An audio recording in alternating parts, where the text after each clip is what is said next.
Saudações em Cristo Jesus.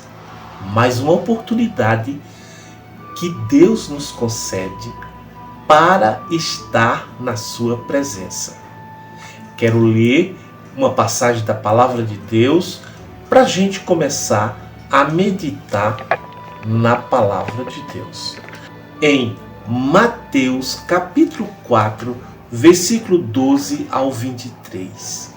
E diz assim: Jesus, porém, ouvindo que João estava preso, voltou para a Galiléia e, deixando Nazaré, foi habitar em Cafarnaum, cidade marítima, nos confins de Zebulon, Naftali, para que se cumprisse o que foi dito pelo profeta Isaías, que diz: a terra de Zebulon e a terra de Naftali, junto ao caminho do mar, além do Jordão, a Galiléia das nações, o povo que estava assentado nas trevas viu uma grande luz, e aos que estavam assentados na região e sombra da morte, a luz raiou.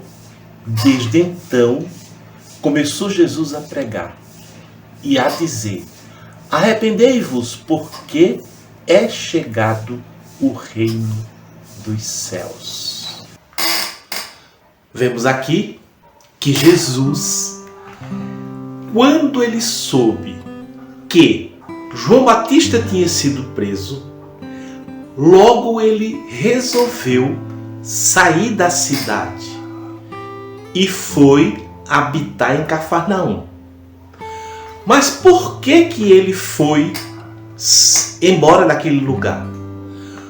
Porque quando ele no sábado tinha ido ao templo e feito todo um discurso que ele era o Filho de Deus, todos ficaram de olho nele.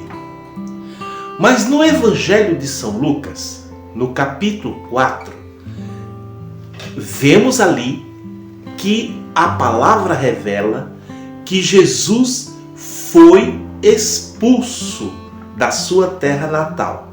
Vemos que nesse pequeno trecho não é nada diferente do que vemos hoje as pessoas vivendo.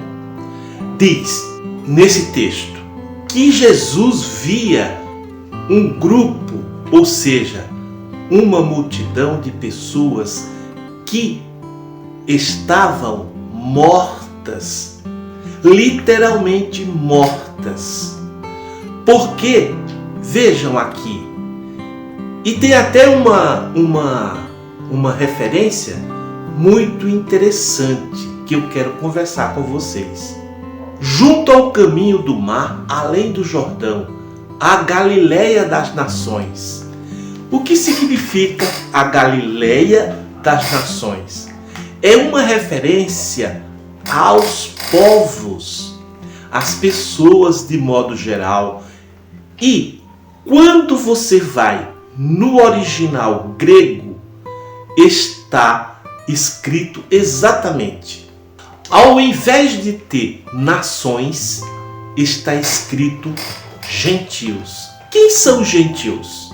Como que nós vamos identificar os gentios?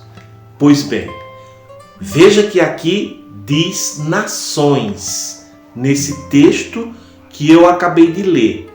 Mas no João Ferreira de Almeida tem gentios. Quer dizer, a Galiléia dos gentios. A palavra de Deus se refere aos gentios, a todas as pessoas que não são judeus. Então, por exemplo, todas as pessoas que são árabes, americanos, japoneses, italianos ou outras nações são considerados gentios. E depois nós temos os judeus. Então, olha, a palavra de Deus descreve e separa literalmente duas classes de pessoas: os judeus e os gentios. E diz o seguinte: o povo que estava sentado em trevas viu uma grande luz, e aos que estavam sentados na região da sombra da morte, a luz raiou. Desde então, começou Jesus a pregar e a dizer: arrependei-vos, porque é chegado o reino dos céus. O povo que estava sentado em trevas viu uma grande luz. Que luz que esse povo viu? O povo viu Jesus. Quando Jesus se apresentou, dizendo que ele era o Filho de Deus e que o Espírito de Deus estava sobre ele.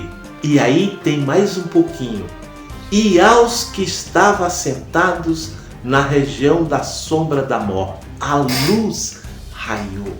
E desde então começou Jesus a pregar e a dizer: arrependei-vos, porque é chegado o reino dos céus. É muito interessante nós notarmos que esse tempo em que estas coisas aconteceram, daqui a 2 anos, ou exatamente daqui a 2 anos, já contando com 2024, completará 2000 anos desde que começou o ministério de Jesus a dizer, evangelizar, a anunciar as boas novas e convidar as pessoas para o arrependimento. Essa referência é uma referência de quando Jesus começou o seu ministério. João 3,16 diz o seguinte: porque Deus amou o mundo de tal maneira que deu seu Filho unigênito, para que todo aquele que nele crê não pereça, mas tenha a vida eterna. E é muito importante notar que porque Deus amou o mundo de tal maneira? É uma pergunta, mas já é uma resposta. Porque Deus amou. Ele amou o mundo de tal maneira que não temos como explicar. Esse amor que Deus fez era para salvar a humanidade. João 3,16 é um versículo chave para você que precisa compreender por que Deus te amou tanto. Porque Ele teve essa iniciativa. E não foi uma escolha do homem, foi uma escolha de Deus. Quando, numa reunião entre Deus, o Espírito Santo e Jesus, Jesus disse: eis-me aqui, envia-me a mim. Quando eles perguntavam: o que faremos para que resgatemos o homem do mundo pecador? E nós observamos que é uma decisão de amor. O amor de Deus foi tão extenso a ponto de amar o mundo de tal maneira que Ele deu o seu Filho unigênito, Ele doou o seu Filho unigênito para que todo aquele que nele crê não pereça, mas tenha a vida eterna. Vemos no começo, quando lemos lá em Mateus, o caminho da Galileia, dos gentios, o caminho das nações, o mundo que estava em trevas, e raiou a luz. Olha o que diz a palavra de Deus: porque todos pecaram e destituídos estão da glória de Deus, sendo justificados gratuitamente por sua graça, mediante a redenção que há em Cristo Jesus. Porque foi que Deus veio se humanizar. E vemos já aqui de imediato que a Galileia das Nações, o povo estava sentado em trevas. Não adianta, está aqui, está escrito, porque todos pecaram sem extinção, sem distinguir quais.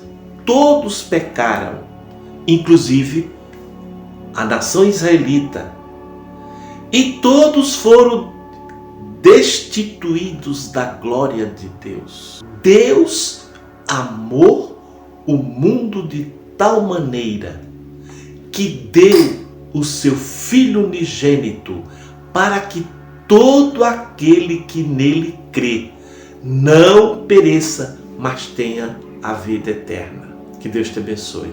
Até a próxima oportunidade.